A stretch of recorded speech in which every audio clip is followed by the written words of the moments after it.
Yo, what's going on, guys? Welcome back to the channel for another replay analysis here today. Today, we're going to be doing an analysis for our longtime supporter, Renzo, who, as of today, actually submitted this analysis to be done 5 months ago. Yeah, 5 months ago. So there is quite a long wait for these analysis, but I promise you, watch it through to the end. He's GC1 Div 3, maybe Div 2 in this analysis, playing 2v2, and watch the whole thing to the end. It's going to make you a better player, just like all my analysis do. We always find something to point out where you could improve your gameplay, take something away from the analysis, so stick around to the end. It's going to be worth the 5-month wait, my dude. With all that out of the way, let's go ahead and get into it.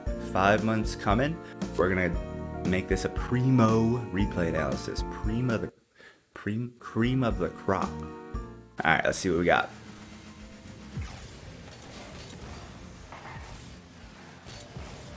Okay. All right. Before you go diving into the air for a ball, especially off of kickoff, this is a pretty common scenario, right? This is very common to see this result in a kickoff. The ball shoots up and the person cheating or the person from the back corner boost, you're going to be racing to the ball, or one of you two can go next. But you did not even check if the other player was already up for the ball. You immediately just went up. And if you would have actually just taken a moment to, because there's not a lot of benefit that's going to come out of either side hitting this ball, honestly. Either you or the person cheating up get the first touch on this ball. There's not a whole lot of benefit to getting the first touch here. So you don't need to rush this situation. There's no benefit to play this aggressively fast. If you let your opponent beat you here, okay, great, it's fine. All they do is they either hit it to your backboard in an attempt to get a double tap, which is pretty easily defendable and also a difficult shot for them to hit, especially right off of kickoff, or he gives it away by hitting it off of a side wall or your corner wall where you're just on the ground to collect it if you choose to take your time. Or because you know you don't have to rush this play because there's really nothing threatening and there's really no benefit of rushing this play, take the extra second, check if he's already up in the air, because if he's already up, then he's going to beat you. If he's up first and he's closer to the ball, you're definitely getting beat. So just need to be a bit more aware here. Take the extra second to see if your opponent is already up and beating you, because there's no reason not to, and there's no benefit in going instantly here.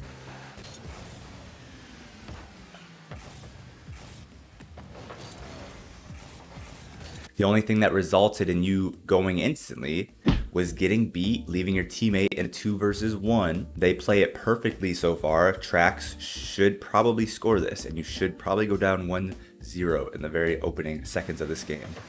Okay, wasn't able to score it. You got lucky. Lucky. We take that. Good attempt.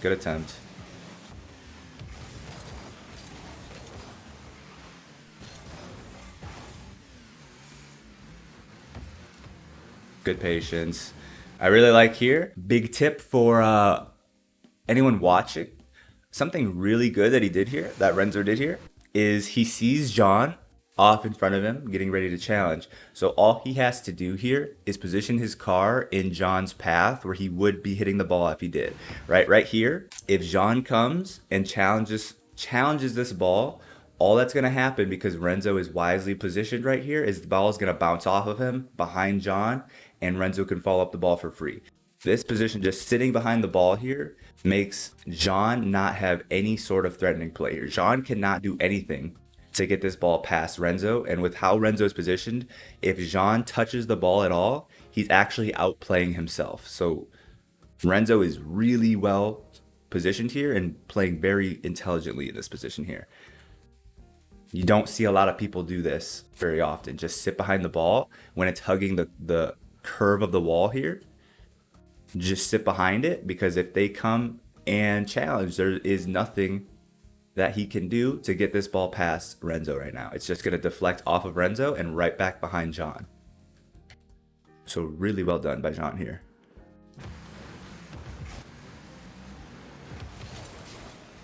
Or really well done by Renzo, my bad.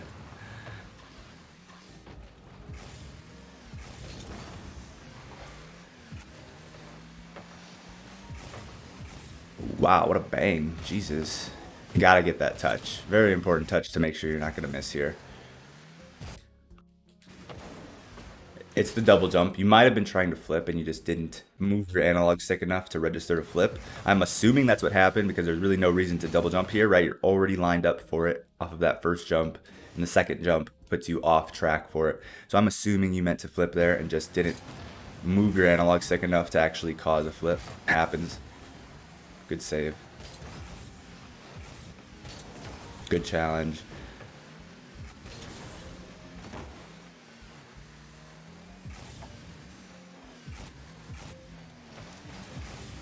Intelligent, never planning on challenging this ball here. Jean easily has you beat, and Scope, your teammate, is behind the play trying to catch up. So if you let yourself get beat by Jean here, for anyone else watching, obviously Renzo already knows, but for anybody else watching, if you were to dive at this play and Jean flicks it over him, nobody's back on defense because his teammate is still behind the play. So he knows he's never planning on challenging this ball. He is only planning on fake challenging, trying to get him to give away possession, as he does. He forces him to flick because he's there, and now he can safely go for the ball.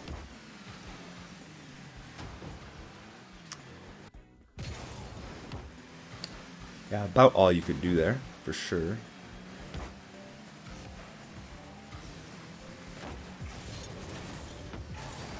You know what, I'm going to go back one more time actually and point out something I always point out, but every video is a new video. Every video has new viewers. So, I'm trying to spread the word here of not being like YoScope, the teammate who's rotating into the play here. Notice I said that Renzo is never in this play thinking about challenging, because if he does, his teammate is out of the play still and nobody will be back on defense. However, if YoScope were to jump off the wall, wave dash, and start rotating out this direction, Renzo actually could possibly throw in a challenge here. Jump up high, double jump. Probably is able to honestly dunk the ball, even if he tries to flick it. And they stay on offense here. But the issue is that YoScope is rotating into the play, moving in this direction. Opponent's moving in this direction. If he comes and challenges the ball, not only is nobody back if he gets beat, but there are two cars in the way of the ball. Either Jean or Scope can dunk Renzo back to their end. Whereas if Scope rotates out of the way, Renzo can feel more confident in going for this ball and not getting dunked by his teammate.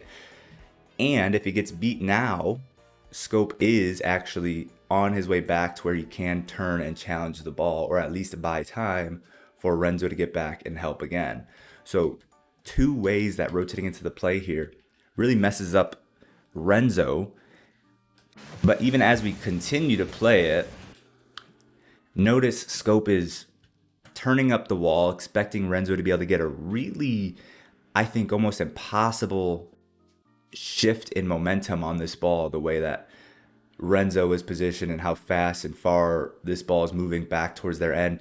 YoScope is mispositioned here. He is making a bad play, turning up the wall, expecting a pass here, which again would have been avoided had he rotated out around Renzo. He wouldn't be in this bad position to make a bad decision in the first place. That's 3 mistakes now that come out of rotating into the play. Keep going, and now notice, as Renzo comes to grab this ball, again, 4th mistake now, all stemming from just rotating into the play, rotating under the ball. If Renzo wants to play this ball this direction, he still is possibly getting dunked by his teammate. His teammate's in his way. He's putting doubt in Renzo's mind. He brings the ball, his car, into the corner with his teammate. Both players are in the corner. Trax gets one good challenge. Ball pops out center. And it's a free shot for the other player. So that is 4 different mistakes, 4 different ways that one bad decision, one bad rotation, rotating into the play is affecting this play and making it much more difficult. So people rotate away from the play. Rotate away from the ball. Don't rotate back on defense, back towards your end, under the ball, in the same path as the ball, on the same side of the field as the ball.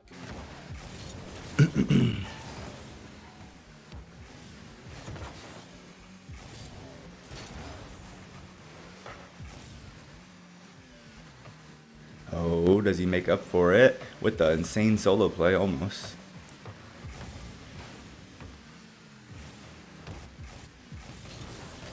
Wow, well done, well done.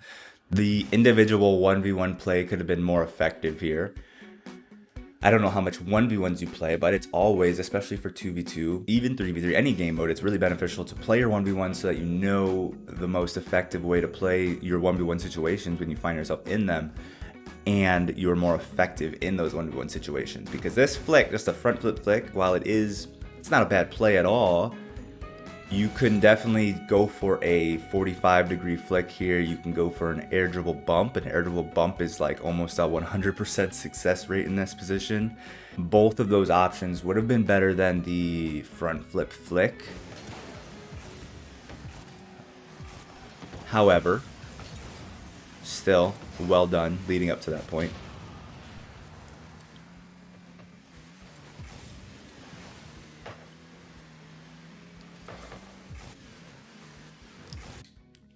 Okay, careful here. You are... Wait, hold on. Let me see this one more time.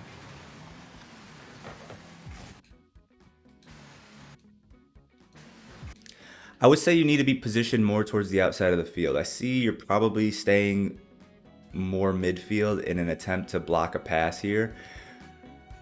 But personally, I would have swung out a bit more towards the outside of the field, because while you are in a shadow defending position, you want to be side on with the ball if possible, right? You don't want to be straight in line with his possible shot, because if you were to say you were slightly closer to the net here, imagine a shot comes in.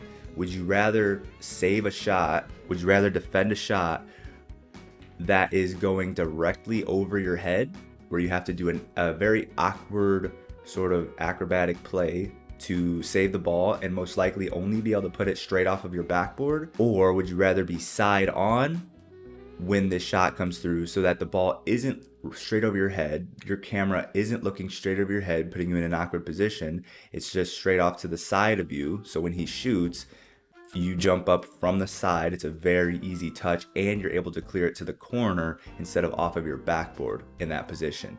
And again, if the pass comes through, you're still able to challenge the pass. So this positioning here is going to put you in an awkward position sometimes, being straight in line with the ball. You want to be off to the side when shadow defending. You don't want to be straight in line with your net and the ball. You want to be off to the side so you can keep a side angle view on the play. You see that? You probably very quickly realized that you were leaving this for your teammate, so you stopped going for it. But notice how awkward even just this first quarter of the aerial is. He's not even put this on target. It's not even as over your head as it could be. But look at this. You turn towards the net instead of even towards the ball. And had you have had to go for this ball, you wouldn't have been meeting the ball until it pretty much hit your back wall. And it would have been a very awkward play. It would have been a very awkward touch, and it's very unoptimal for sure. I hope you understand what I'm saying. I hope you see what I'm saying, because it's pretty clear to see.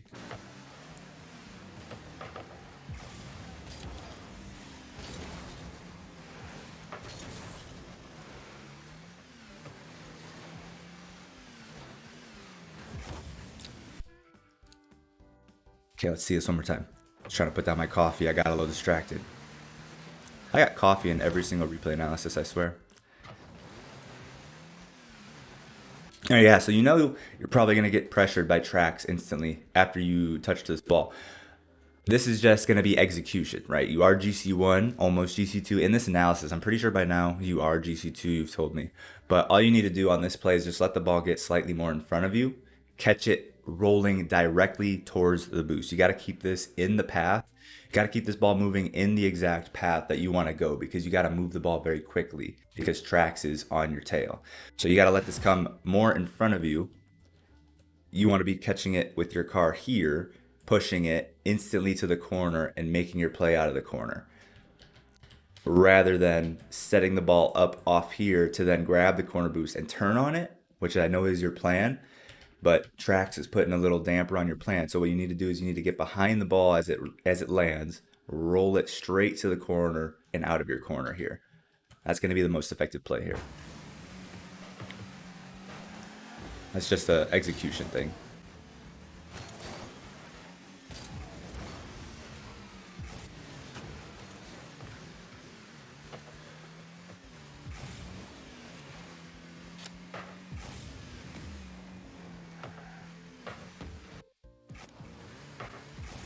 I would like to see you go for this ball. You don't need to go for this 100 boost. Notice how much boost you have here. There's no reason that you need to be going for this midfield boost. You have 80 boost when he hits this ball very hard out of his possession. Look, you saw right before the camera switched over, he no longer has possession of this. He hit this very hard. That means that signals to you it's your ball, right? He hit this very hard away from himself. Bam. If you're looking at the ball, never deciding to grab this mid boost, look at that. You can very clearly see that you could have came up this way and challenged this ball. You could have either caught it on the landing or maybe caught it as it came up off the bounce to the wall, catch it up this way and make a play. Maybe you bring it up to the corner, teammates in midfield, pass it to him from the corner. Maybe you make a simple play. Maybe you're not super confident in that. You just want to maybe keep the speed of the play going. Jump up, pinch it off in this direction. He probably goes up the back wall. You drive forward and you demo him as he comes up the back wall trying to collect the ball. Again, free shot for your teammate.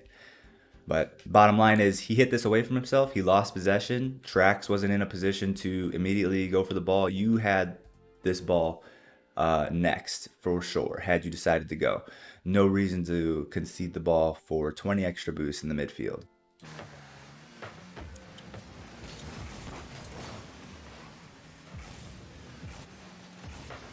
Ooh, what a save.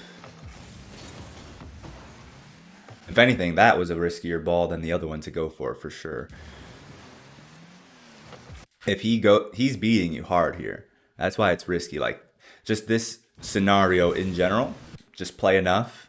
You'll have seen it enough times to know, bam, by the time he's landed, the ball still hasn't even bounced off the wall. He's got time to reline up to get up for the next touch, and he's closer to the ball than you. If he hits this, let's see it from his perspective. Something I've been wanting to do lately is use more perspectives on the plays.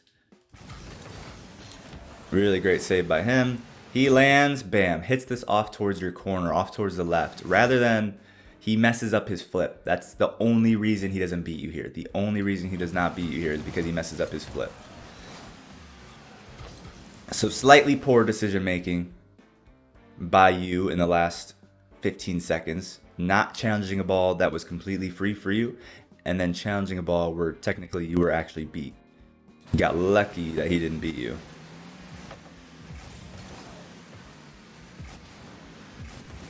Again, doing the same thing. Same thing here, where you are putting yourself directly between the ball and the net, which sounds good when you say it like that. And I see that you're swinging out, right? You're swinging out, trying to carry this ball to the corner. But again, if you are out wider on the side of the play here, actually, instead of trying to challenge the ball directly towards the side wall or towards your corner in this position, notice his teammate was off in this area back here. If he tries to make a play towards the net or towards his teammate and you're off towards the side of the play, you've got both options covered, right? You've got both options covered. And if he tries to bring it to the ground, you can wait behind the ball sort of in this area and just safely either carry the ball, if you can cleanly carry the ball out, gives you a nice angle to honestly be a threat on the second player instantly with a flick. Or if you force a 50-50 to go out in this direction, same thing. His teammate's pretty far back at this point towards the midfield. If a 50-50 comes out in this direction, your teammate should be there first, should be your teammate's ball. If it gets away from you and you're not able to stay with it yourself, I just think more often than not, for sure, staying on the outside of the play when you're shadow defending, that's the best way to say it really, on the outside of the play, rather than straight in line with the play, makes things a lot easier. Try that if you haven't. I think it will be more beneficial to you, for sure.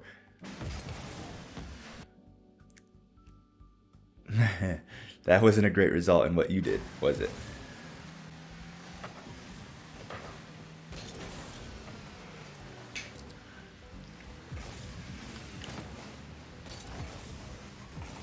Beautiful half flip. Dude must have watched my half flip tutorial. Check out the card in the corner if you want to learn how to half flip so cleanly like our boy Renzo there.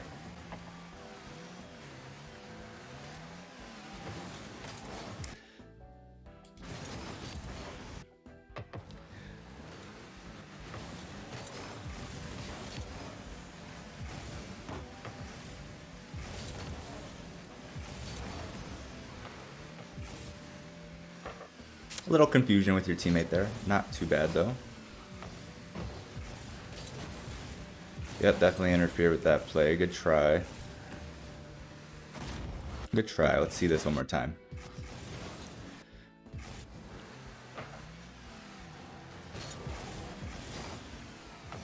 Really well played by Jean there, to be fair. Waits for your touch and then perfectly takes possession of it off the bounce. Well played by Jean. They instantly, these guys partied up? They're not partied up, but they play this play very well together. Trax instantly goes for the bump on Yo Scope. Jean just plays the ball in an air dribble towards the net. Yeah, I mean, the only thing that could have been better there is your touch initially, right? Here, realizing your teammate's all the way back. You see this where you're like, who's going? Okay. It turns out you're going to be the one on this ball. He's going all the way back for the corner boost, clearly. So at this point in time, you know he's decently far back still. He's not super far back. He maybe could be close enough to follow this touch up. The only thing that could have been better here is just this touch. That's really all that comes back to. You're again at GC1, Div 3, I believe. At this point, getting better, improving is just about optimizing your plays for the most part. Some decision making, maybe still. Positioning, you know, things that I've pointed out so far, like on your shadow defense. But this is just, it's a weak touch. Yes, you beat Trax, but it's not a shot on target. It's not a pass off the backboard.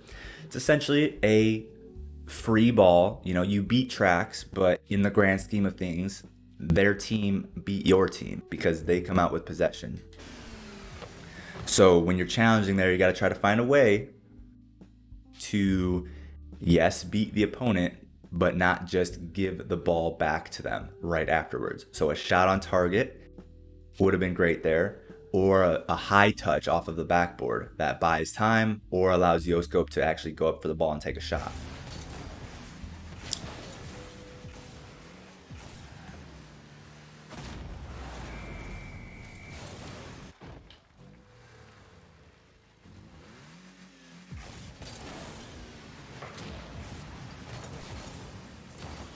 Nice. Ooh, nice. Equalize right away. Let's go.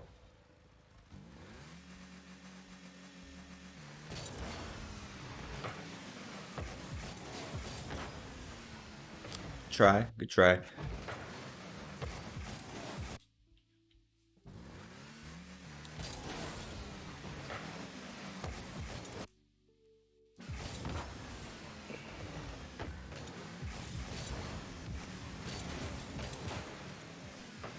This man loves popping the ball up into an air dribble.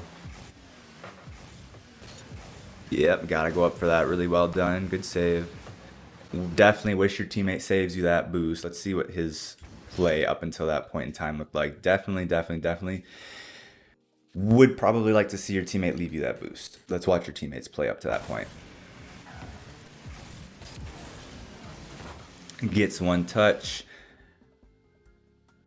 Definitely could have picked up that pad off to his right and probably rotated in this direction, picking up another pad and probably continuing to pick up pads. Let's go back one more time, see how that would have looked. Right here, this touch comes through. Okay, we'll say, okay, it's fine he didn't grab that pad off to his right. Grabs that. Grabs a boost. I mean, okay, to be fair, when you look at it from his perspective, he doesn't have much boost on this play.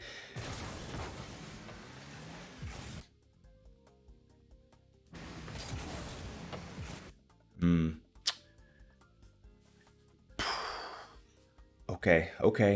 We'll give him the benefit of the doubt. There's two pads here in this play, I think, that he could have additionally picked up. Or one. He picks up that one. Could have also flipped in this direction, picked up this last pad, had maybe 20-something boost coming out of the corner and left the corner boost for you, but it's fine. I might have taken that boost as well in his position. Hard to say. But it's not as bad as it looks from your perspective.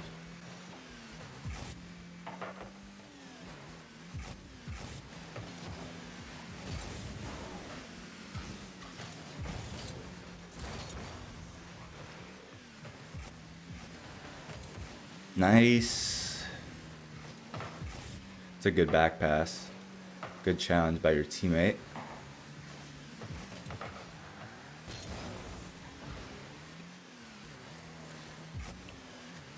Really good patience right now. There's no reason that you should have gone for anything in the last 30 seconds and you didn't. I think this is something that people watching can take note of is if there's not anything that's worth going for, don't go for it. Just keep waiting. A lot of people will think, oh my God, I want to go for that freaking ball. I have to go for the ball. But if there's no play to be made on the ball, then there's no play to be made on the ball, right? Your teammate has this challenge. Trax hits the ball, your teammate grabs a boost and turns, so you're not going as well. You don't want to double commit with him, so you let him do it, all right? There's no reason for you to go for this ball, and you also couldn't go for that ball because you were still turning, right? You can't get up for this ball. By the time you can turn and go up for this ball, Yoscope can drive up the wall, be on the ball, and be in a better position. So no reason for you to go for that ball. Okay, no reason for you to go for this ball because Yoscope is falling on presumably slightly low boost. He hasn't really used much boost lately, doesn't have a lot of momentum on his car. It's probably going to take him a little while to get back. He's near the play, he's near the ball, so if you get beat, nobody's back on defense. So again, playing it safe, not going. And now look at you, took your time, you waited patiently. Now you did make a mistake here by flipping into this ball. I really wish you would have just took control of it because you've been playing so patiently, waiting for your opportunity, waiting to get a play. And then as soon as you finally get one, you're hitting it away from yourself, right? Notice this bounce, just get on the wall, position on the wall as it's coming to bounce up on the wall, catch it, play it out of your corner with possession. Don't just hit it away from yourself because this flip, you're hitting it this direction, Jean can just come and challenge it back towards your net. We'll see if that's what happens.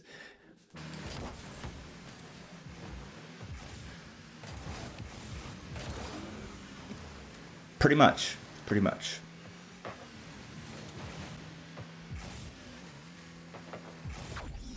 Good solo play.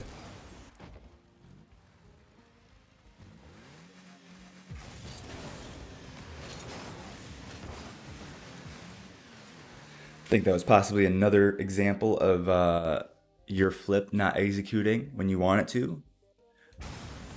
I'm not here to tell you what controls to use, but perhaps you need to lower your dodge dead zone a little bit.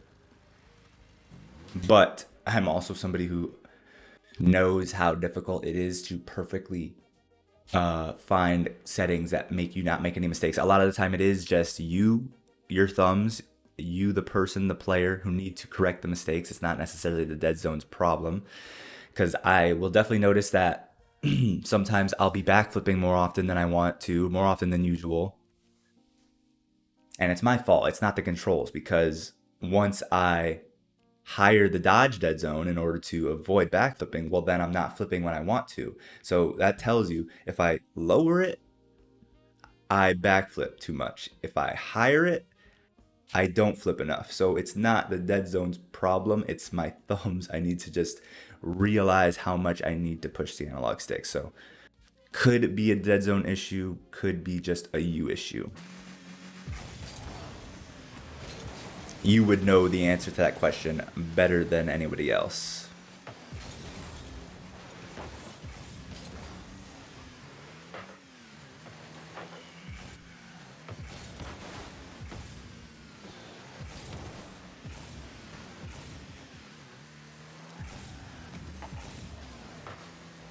Three seconds, up a goal, play it safe. That should be game. Should let it drop. There it is. Good job. Actually, well done. GC1 div 3, so it looked really good. Just your most recurring mistake definitely was your shadow defense positioning. 3 times, I believe you saw. I only pointed it out twice, but shortly after the second time I pointed it out, a very small example of it sort of happened again. Wasn't as bad or as noticeable because the play developed very quickly and it was over very quickly. But definitely on your shadow defending, stay side on. You don't want to be directly in the path of the shot or in the path of the touch because that means the ball is going to go straight over your head at some point. And we all know if you play Rocket League how awkward it is to save something or to go up for something that's straight over your head. Yes, it's doable, but you want to avoid it. You don't really want to intentionally put yourself in that position. And as I stated earlier, that means you really can only clear it straight in the same path that it initially was headed. So yes, you can put it higher, make it miss your net, but it's going to come straight off your backboard for the other player on their team to follow up on.